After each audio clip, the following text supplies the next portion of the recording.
Bismillahirrahmanirrahim. Rabbi shrah li sadri wa yassir li amri wahlul 'uqdatam min lisani yafqahu qawli.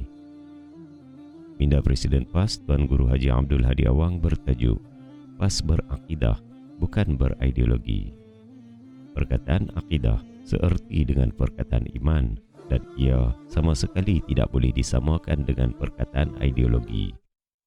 Kerana akidah atau iman itu merupakan hidayah Allah Subhanahu wa Ta'ala. Adapun ideologi pula ialah ciptaan manusia bersifat makhluk yang mempunyai banyak kelemahan, walaupun seseorang itu berakal dan berilmu. Makna akidah dari sudut bahasa ialah mengikat dengan simpulan yang teguh, sehinggakan ia sukar dirungkai dan dicabut. Hal ini berpandukan kepada firman Allah Subhanahu wa Ta'ala yang bermaksud, tiada paksaan untuk memasuki agama Islam. Sesungguhnya telah jelas jalan yang benar daripada jalan yang sesat. Oleh itu, sesiapa yang ingkar kepada tauhid, yakni pelampau sempadan Allah, dan beriman kepada Allah, maka sesungguhnya dia telah berpegang kepada simpulan tali yang amat kuat yang tidak akan terungkai. Dan Allah Maha mendengar lagi Maha mengetahui. Surah Al-Baqarah ayat 256. Walaupun Islam membawa konsep tiada paksaan dalam menganutinya, namun apabila seseorang itu mengaku Islam, maka wujudlah ikatan manusia dalam hubungannya dengan Allah Subhanahu wa Ta'ala, meliputi semua urusan dunia hingga akhirat. Lalu mereka mengikuti petunjuk Allah Subhanahu wa Ta'ala dengan keyakinan yang kukuh dan tidak boleh dirungkai lagi. Penyimpulan kepercayaan yang yakin dan ikhlas kepada Allah Subhanahu wa Ta'ala dan menolak yang melampaui sempadan Allah yang ditetapkan dalam segala aspek kehidupan manusia. Hal ini merangkumi hubungannya dengan Allah dan urusan keduniaannya yang ditetapkan kepada mereka. Akidah itu hanya beriman kepada Allah Subhanahu wa Ta'ala sahaja sebagai pencipta alam dan segala peraturannya. Kepercayaan yang disimpul dengan teguh yang dinamakan iman itu tiada keraguan sedikit pun. Sekiranya ada keraguan, maka imannya tidak sah atau akidah yang disimpulkan itu terungkai. Ketetapan Allah Subhanahu wa Ta'ala dan petunjuknya tidak boleh diragukan walau sedikit pun, sebagaimana firman-Nya berkenaan Al-Quran yang bermaksud kitab, yakni Al-Quran ini tiada sebarang keraguan padanya. Ia menjadi petunjuk bagi mereka yang bertakwa. Surah Al-Baqarah ayat 2. Dan firman Allah Subhanahu wa Ta'ala berkenaan Rasulullah sallallahu alaihi wasallam yang bermaksud, maka demi Tuhanmu, mereka pada hakikatnya tidak beriman sehingga mereka menjadikan kamu, yakni Rasulullah sallallahu alaihi wasallam, hakim terhadap perkara yang mereka perselisihkan. Kemudian mereka pula tidak merasa dalam hati mereka sesuatu keraguan terhadap keputusan yang telah kamu berikan, dan mereka menerima keputusan itu dengan sepenuhnya. Surah An-Nisa ayat 65. Akidah atau iman itu bermaksud kepercayaan kepada Islam sebagai ad-din, yakni agama daripada Allah Subhanahu wa Ta'ala yang bersifat keagamaan yang sempurna, tidak seperti ta'rif agama yang lain. Hal ini demikian kerana ajaran Islam itu sempurna merangkumi segala aspek kejadian alam, termasuklah manusia dari sudut jasad dan roh, individu, keluarga dan masyarakat. Begitu juga soal politik, ekonomi dan lain-lain. Wawasan akhirat mengikut perhitungan atau hisab akan dosa dan pahala serta balasannya kelak. Islam sama sekali berbeza dengan ideologi yang berpisah daripada petunjuk agama. Akidah dan iman itu mempunyai sempadan yang wajib dijaga dalam semua urusan agama dan dunia. Bahkan, ia tidak boleh dilangkah dan dicerobohi sekali-kali dalam keadaan diri seseorang dan kumpulan itu dikawal oleh batas-batas iman dan kufur. Ideologi pula merupakan suatu teori yang menjadi sistem kepercayaan hasil ciptaan manusia yang menjadi asas kepada tingkah laku seseorang. Pada lazimnya, ia merujuk kepada satu set kepercayaan yang menggerakkan suatu pergerakan politik dan sosial. Menurut Ensiklopedia Britannica, ideologi itu dimaksudkan sebagai salah satu item yang membentuk keperluan mental dan jasmani individu, yang membentuk sesebuah masyarakat serta meliputi permasalahan politik, sosial, ekonomi, dan perkara yang bersangkut paut dengan sejarah dan sosiogeografi manusia. Manakala Kamus Dewan edisi ketiga pula mentafsirkan maksud ideologi ialah suatu fahaman, yakni ajaran yang dipakai atau dicita-citakan untuk dasar pemerintahan dan lain-lain tujuan. Pengertian ideologi adalah berbeza pada pandangan tokoh dan sarjana yang pelbagai. Berikut adalah sebahagian pengertian ideologi. Menurut Antoine Destutt di Tracy, ideologi ialah pembelajaran terhadap idea-idea, yakni pemikiran tertentu. Menurut Niccolo Machiavelli, ideologi ialah sistem perlindungan kekuasaan yang dimiliki oleh penguasa. Menurut Thomas Hobbes, ideologi ialah suatu cara untuk melindungi kekuasaan pemerintah agar dapat bertahan dan mengatur rakyatnya. Manakala menurut Karl Marx, ideologi merupakan alat untuk mencapai kesamarataan dan kesejahteraan bersama dalam masyarakat. Ideologi ialah teori ciptaan manusia mengikut akal mereka yang boleh berubah dengan mudah. Malah, ia hanya terhad dalam aspek ekonomi, politik dan cara hidup yang terpisah daripada agama, disebabkan konsep sekularisme yang menjadi terasnya. Bahkan kesetiaannya kepada manusia dan undang-undang mengatasi kesetiaan kepada Allah Subhanahu wa taala. Perhitungan soal dosa dan pahala hanya berlaku dalam urusan yang dinamakan agama sahaja, dan agama itu dipisahkan daripada urusan keduniaan. Bahkan terdapat ideologi yang dianuti oleh golongan etis yang tidak beragama dan menolak kepercayaan kepada Tuhan secara mutlak, sehingga seorang Muslim yang berideologi sahaja boleh menyebabkan syahadah dan bai'ahnya dirungkai dengan mudah. Oleh itu, seorang yang menganut apa-apa ideologi boleh terjerumus melangkah sempadan ketetapan Allah Subhanahu wa taala dalam urusan keduniaan seperti politik, ekonomi dan lain-lain. Adapun bagi PAS telah ditegaskan dalam perlembagaannya pada pasal 7-1 untuk mempertahankan akidah perjuangannya. Hal ini sebagaimana yang tertulis seperti berikut. Adapun hukum yang tertinggi sekali dalam pegangan PAS ialah Kitabullah dan Sunnah Rasul serta ijma' ulama dan qiyas yang terang dan nyata. Peranan Majlis Syura Ulama ialah memelihara perkara dasar sehingga boleh membatalkan sebarang keputusan dan langkah PAS yang bercanggah dengan dasar parti. Selain itu, bagi melaksanakan tugas-tugas yang besar dalam parti dan kumpulan yang berakidah Islam, maka diwajibkan untuk berbai'ah. Tidak cukup dengan mengucap 2 kalimah syahadah dan bersumpah sahaja.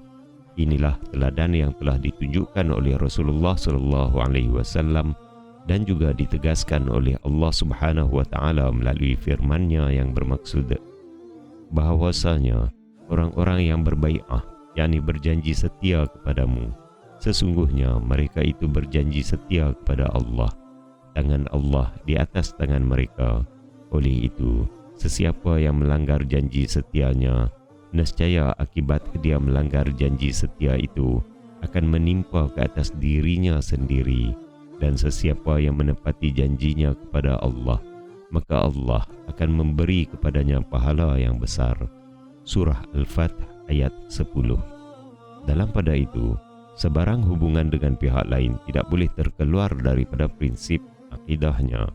Walau bagaimanapun, hubungan dengan pihak lain tetap diadakan bagi menyampaikan mesej Islam kepada seluruh manusia, menegakkan konsep adil terhadap semua, dan memelihara hubungan hak kemanusiaan mengikut ketetapan Allah Subhanahu wa taala, bukannya ciptaan manusia.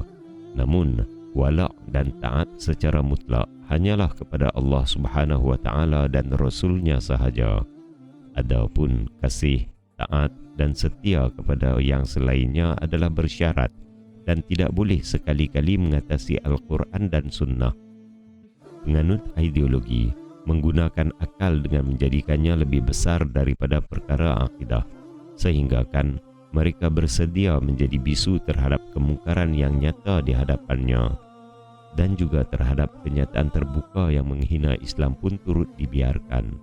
Hal ini sekaligus berbeza dengan PAS yang tidak boleh didiamkan oleh ahli biasanya dan tetap berusaha mencegah kemungkaran walaupun terhadap diri, keluarga, pemimpin dan ahlinya sendiri.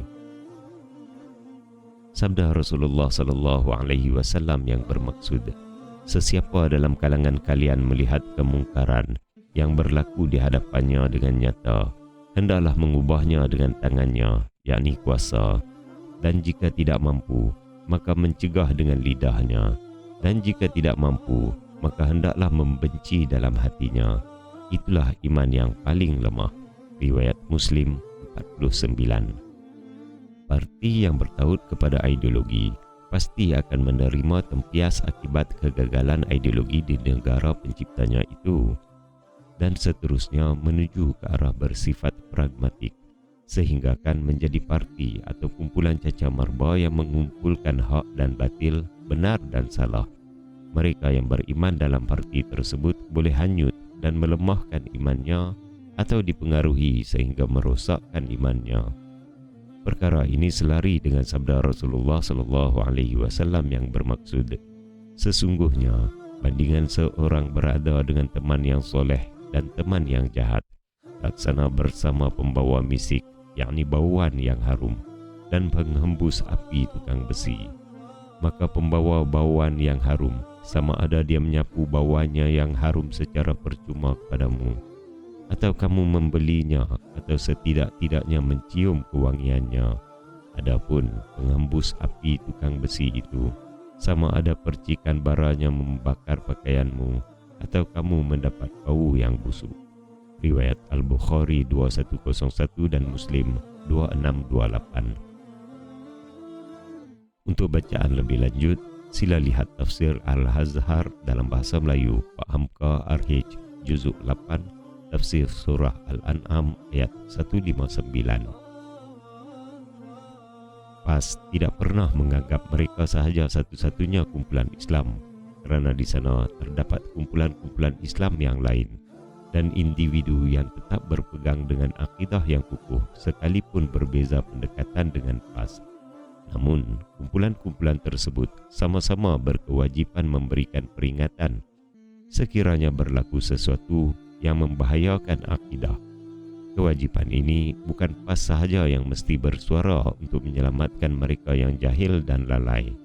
Bahkan, setiap orang Islam juga diwajibkan mencegah kemungkaran mengikut kemampuan masing-masing, khususnya kemungkaran akidah. Namun, masih ada mereka yang mempunyai kemanisan iman, sekalipun mereka melakukan perkara yang merosakkan iman dalam diri masing-masing disebabkan kejahilannya. Masih ada dalam diri mereka kecintaan kepada Islam dan seluruh penganutnya. Mereka disebutkan oleh sabda Rasulullah sallallahu alaihi wasallam yang bermaksud, 3 perkara jika sesiapa yang ada pada dirinya nescaya masih ada kemanisan iman padanya, yaitu Allah dan Rasul-Nya paling dikasihi daripada yang lain. Kasihnya kepada seseorang kerana Allah dan benci menjadi kafir setelah diselamatkan oleh Islam. Laksana tidak mahu jika dihumban ke dalam neraka. Riwayat Muslim 43, Ahmad 12002 dan lain-lain. Kewajipan menyelamatkan akidah penganut Islam di samping berdakwah kepada Islam mestilah dilaksanakan. Hal ini demikian kerana Allah Subhanahu wa Ta'ala memberikan peringatan bahawa musuh-musuh Islam akan sentiasa berusaha memurtadkan penganut Islam dengan berbagai-bagai cara dan pendekatan. Firman Allah Subhanahu wa Ta'ala yang bermaksud, mereka tidak henti-hentinya memerangi kalian sampai mereka dapat memurtadkan kalian daripada agama kalian kepada kekafiran, seandainya mereka sanggup. Sesiapa yang murtad antara kalian daripada agamanya, lalu dia mati dalam kekafiran, maka mereka itulah yang sia-sia amalannya di dunia dan di akhirat, dan mereka itulah penghuni neraka, mereka kekal di dalamnya. Surah Al-Baqarah ayat 217. Terdapat dalam kalangan bukan Islam yang tidak ekstrim dan tidak bermusuh, maka Allah Subhanahu wa Ta'ala mengizinkan kita berhubungan dengan mereka. Hal ini penting bagi memperkenalkan Islam secara lebih dekat atau bersaudara dengan kelompok tersebut dari segi kemanusiaan dengan menjaga sempadan iman diri kita sendiri.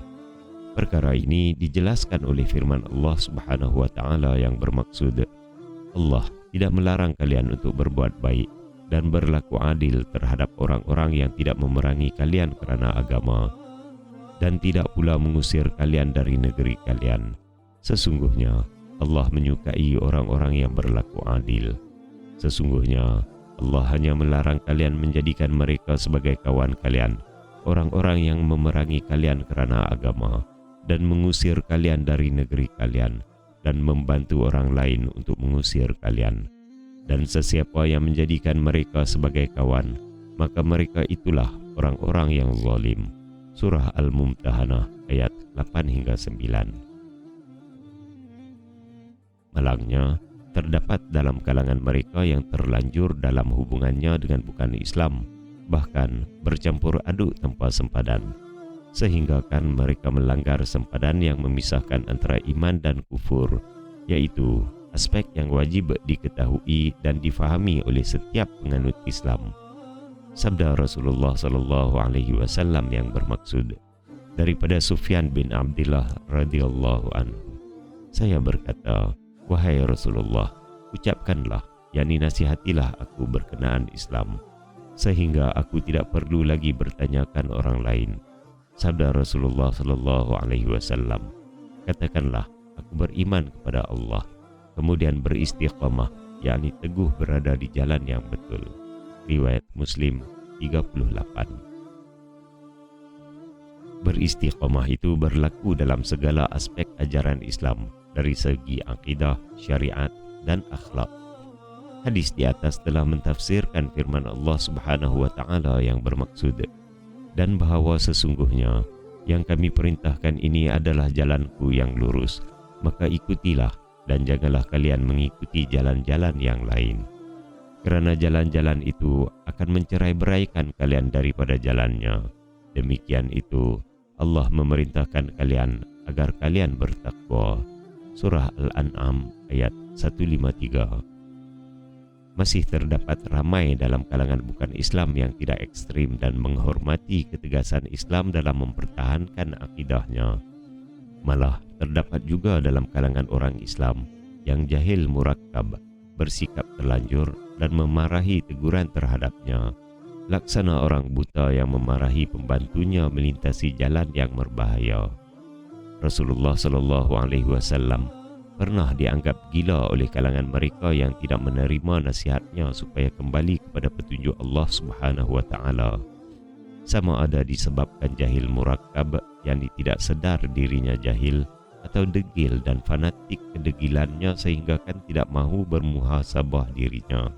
Hal ini berbeza dengan para sahabat radhiyallahu anhum, seperti Abu Dzar radhiyallahu anhu apabila beliau ditegur oleh Rasulullah SAW kerana telah bertindak menghina seorang hamba. Sabda baginda SAW, sesungguhnya kamu ini seorang yang masih ada dalam dirimu perangai jahiliah. Riwayat Al-Bukhari 30, Muslim 1661 dan lain-lain. Dengan insaf, Abu Dzar radhiyallahu anhu bertaubat dan meminta maaf tanpa perasaan marah dan tidak menganggap beliau dituduh kafir apabila dikatakan dirinya bersifat jahiliah. Fahamilah firman Allah Subhanahu wa Ta'ala terhadap mereka yang bermusuh dengan Rasulullah SAW yang telah menunjukkan jalan yang benar. Dengan firman-Nya yang bermaksud, katakanlah wahai Muhammad, sesungguhnya aku hendak memperingatkan kepada kalian satu hal sahaja, yaitu supaya kalian menghadap Allah dengan ikhlas, berdua-dua atau sendiri-sendiri. Kemudian kalian fikirkan tentang Muhammad. Tiada penyakit gila sedikit pun pada kawan kalian itu. Dia tidak lain hanyalah memberi peringatan bagi kalian sebelum menghadapi azab yang keras. Surah Saba ayat 46. PAS berusaha menyelamatkan umat Islam secara khusus daripada kemungkaran akidah yang lebih besar dan berbahaya berbanding kemungkaran jenayah akhlak, syariat dan politik, rasuah dan lain-lain. Pada masa yang sama, menentang secara tegas semua jenis kemungkaran tanpa terpilih jenis dan pelakunya, sekalipun terhadap ahli, malahan pemimpinnya sendiri, bukan terhadap lawannya sahaja. PAS beberapa kali mengambil tindakan terhadap beberapa pemimpinnya kerana kemungkaran yang dilakukan. Islam mengharamkan seseorang itu bertindak kerana dendam terhadap lawannya semata-mata. PAS juga menyelamatkan manusia, termasuk golongan bukan Islam, daripada politik melampau yang merosakkan umat dan bangsanya sendiri. Sekian penulisan Tuan Guru Haji Abdul Hadi Awang, Presiden PAS bertarikh 24 Safar 1444 Hijrah bersamaan 21 September 2022 Masihi. Assalamualaikum warahmatullahi taala wabarakatuh.